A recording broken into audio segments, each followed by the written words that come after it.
Hello. इस video में मैंने विलियम वर्ड्सवर्थ का ऑलमोस्ट वर्क मेंशन कर दिया। हम इसको बहुत ही क्विक वे में देखेंगे। और आपने देखा होगा प्रीवियस ईयर पेपर में कि कोई वर्क आ जाता है और वो पूछ लिया जाता है कि ये किस राइटर ने लिखा है, किस ऑथर का वर्क है। तो हम एक बार क्विक वे में इसको इस PDF को 2-3 बार देखेंगे और हमें सारा वर्क याद हो जाएगा कि ये वर्क इस राइटर से बिलोंग करता है। So let's start. First, the borders 1797 में कंप्लीट किया था। उनका ओनली प्ले था ये borders, published much later only in 1842। It was a tragedy in 5 act. The excursion 1814 में आया था ये। ओके, 9 बुक्स में थी ये पोम। इसका सब टाइटल था being a portion of the recluse. Descriptive sketch 1793। An evening walk 1793। ये उनका अर्ली वर्क है वर्ड्सवर्थ का। और ये जो है हीरोइक कपलेट में लिखा गया था। द प्रेलूड 1805 में फर्स्ट एडिशन आया था 13 बुक्स के साथ, और 1850 में 14 बुक्स के साथ आया था ये सेकेंड एडिशन। इसका सब टाइटल है growth of a poet's mind.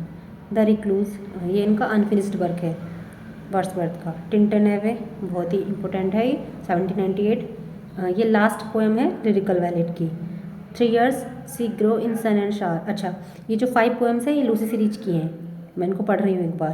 3 years she grew in sun and shower, strange fits of passion have I known, I have travelled among unknown man, she dwelt among the untrodden way, a slumber did my spirit seal. Okay, 5 poems हैं Lucy series की।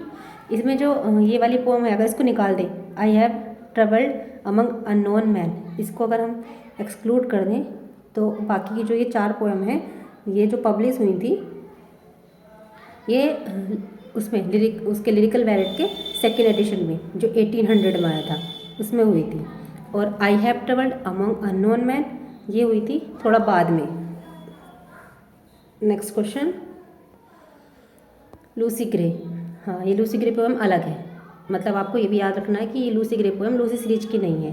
फिर the daffodils first publish in 1807 in poem in 2 volume. फिर daffodils का ना एक revised version भी आया था जो पब्लिश हुआ था 1815 में। Next, ode on intimation of immortality from recollection of early childhood. Okay, next, Laodamia, ये कब आई थी? 1815 में। ओके, ट्रोजन वार पे बेस थी।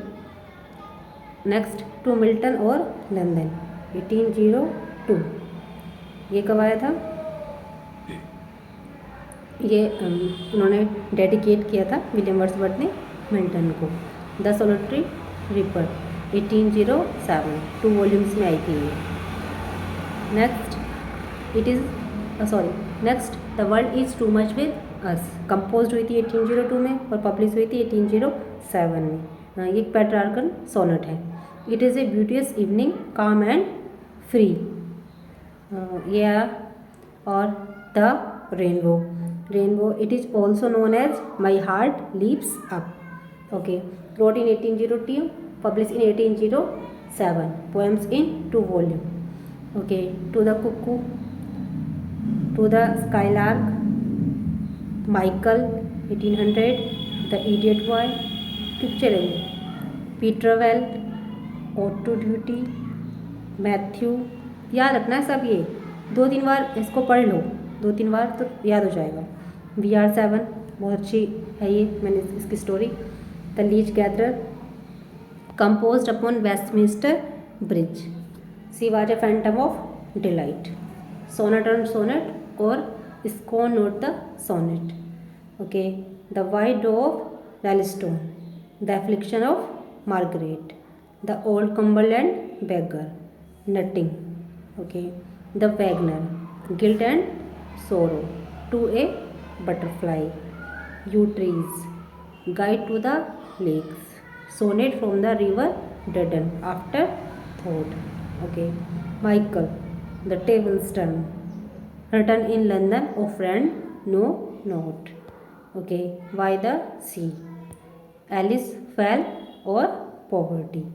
BR7, the sun has long been set, admonition to a traveler, expostulation and reply, the mad mother, Yarrow visited, to Tuso lay overture, Goody Black and Mary Gill, the brothers, the ruined cottage, the 2 April morning, to the daisy, the green linnet, Iran's nest, the reverie of poor Susan, Ruth. इसका subtitle था, मतलब इसको जाना जाता था the influence of nature, the thorn, the haunted tree, mutability, Simon Lee, the old huntsman, surprised by joy, the female vagrant. जो ये female vagrant थी, ये जो लिरिकल बैलेट में कलेक्शन था ना, उसमें ये विलियम वर्ड्सवर्थ की सबसे पहली पोएम थी। Okay, animal tranquillity and decay, anecdotes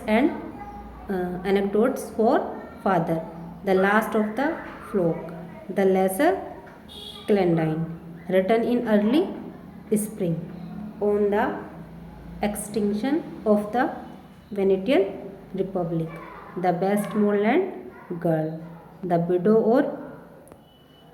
on Windermere side, the Armenian lady's love, her eyes are wild, the oak and the broom, character of the happy warrior, stanza suggested by a picture of Peel Castle। Okay, मतलब almost work include कर दिया है Wordsworth का। अगर कोई work देख के पूछा जाता है कि किस राइटर का है, तो आप इसको 3 से 4 बार रिपीट पे देख लेना, आपको आइडिया लग जाएगा कि हाँ, ये वर्क विलियम वर्ड्सवर्थ से बिलोंग करता है। Okay, thank you.